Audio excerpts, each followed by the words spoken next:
नमस्कार, हमारे आराम यूट्यूब चैनल पर आपका स्वागत है। 1857 से 1947 तक के सीरीज का यह पहला वीडियो है। तो आज हम बात करने वाले हैं 1857 की क्रांति के बारे में। तो चलिए शुरू करते हैं। जैसा कि आपको पता ही है, 1857 का भारतीय विद्रोह ब्रिटिश ईस्ट इंडिया कंपनी के शासन के खिलाफ 1857-58 में भारत में एक बड़ा विद्रोह था, जो ब्रिटिश ताज की ओर से एक संप्रभु शक्ति के रूप में कार्य करता था। विद्रोह 10 मई 1857 को दिल्ली से 40 मील उत्तर पूर्वी में मेरठ के गैरिसन शहर से कंपनी की सेना के सिपाहियों के विद्रोह के रूप में शुरू हुआ। विद्रोह के कारण कई थे, जिसमें हम आज बात करेंगे वैचारिक मतभेद का, आर्थिक कारण का, राजनीतिक कारण का और सैनिक विद्रोह का। तो हम बात करते हैं वैचारिक मतभेद का। अगर हम वैचारिक मतभेद की बात करें तो कई इतिहासकारों का मानना है कि उस समय के जनमानस में यह धारणा थी कि अंग्रेज उन्हें ज़बरदस्ती या धोखे से ईसाई बनाना चाहते हैं। यह पूरी तरह से गलत भी नहीं था। कुछ कंपनी अधिकारी धर्म परिवर्तन के कार्य में जुड़े थे, हालांकि कंपनी ने धर्म परिवर्तन को स्वीकृत कभी नहीं थी। अब हम बात करेंगे आर्थिक कारण का। 1857 के विद्रोह का एक प्रमुख कारण कंपनी द्वारा भारतीयों का आर्थिक शोषण भी था। कंपनी की नीतियां ने भारत की पारंपरिक अर्थव्यवस्था को पूरी तरह से समाप्त कर दिया था।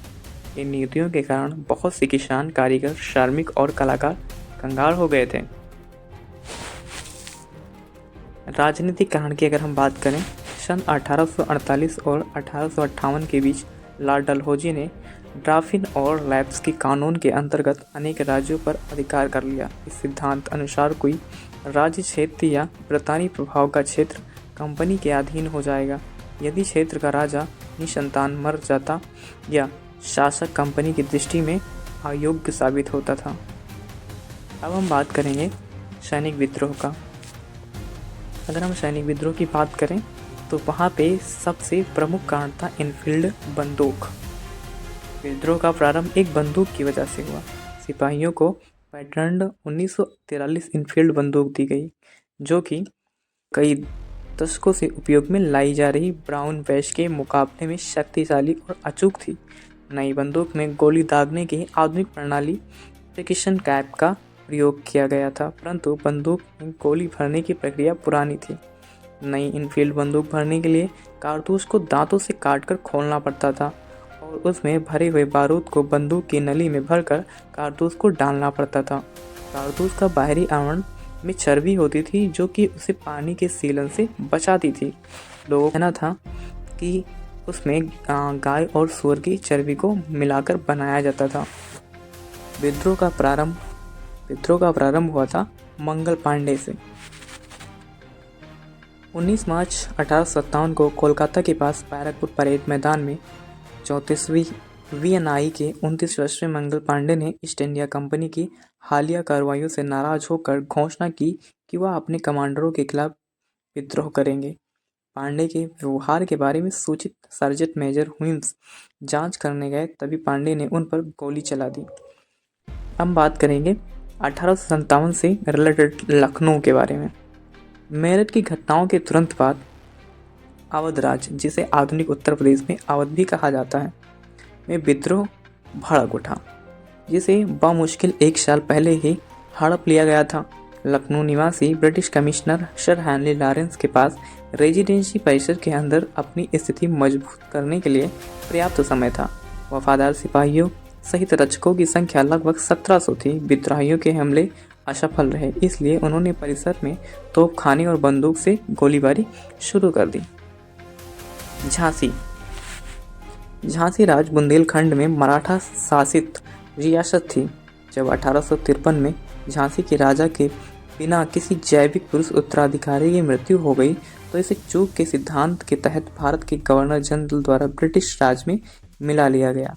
उनकी विधवा रानी लक्ष्मीबाई झांसी की रानी ने अपने दत्तक पुत्र के अधिकारों से इनकार करने का विरोध किया। जब युद्ध छिड़ गया तो वह झांसी शीघ्र ही विद्रोह का केंद्र बन गया। इंदौर में तात्कालीन कंपनी निवासी कर्नल हेनरी मैरियन डुरंड ने इंदौर में विद्रोह की किसी भी संभावना को खारिज कर दिया था। हालांकि 1 जुलाई को होल्डर की सेना में सिपाहियों ने विद्रोह कर दिया और भोपाल टुकड़ी ब्रिटिश अधिकारियों के साथ स्थानीय रूप से गठित बल घुड़सवार सेना पिकेट पर गोलियां चला दी। बिहार में विद्रोह मुख्य रूप से राज्य के पश्चिमी क्षेत्र में केंद्रित था। हालांकि गया जिले के लूटपाट की कुछ घटनाएं भी हुई। केंद्रीय शख्सियतों में से एक थे जगदीशपुर के 80 वर्षीय राजपूत जमींदार कुंवर सिंह, जिनकी संपत्ति राजस्व बोर्ड द्वारा जब्त करने की प्रक्रिया में थी। उन्होंने उकसाया और बिहार में विद्रोह का नेतृत्व संभाला।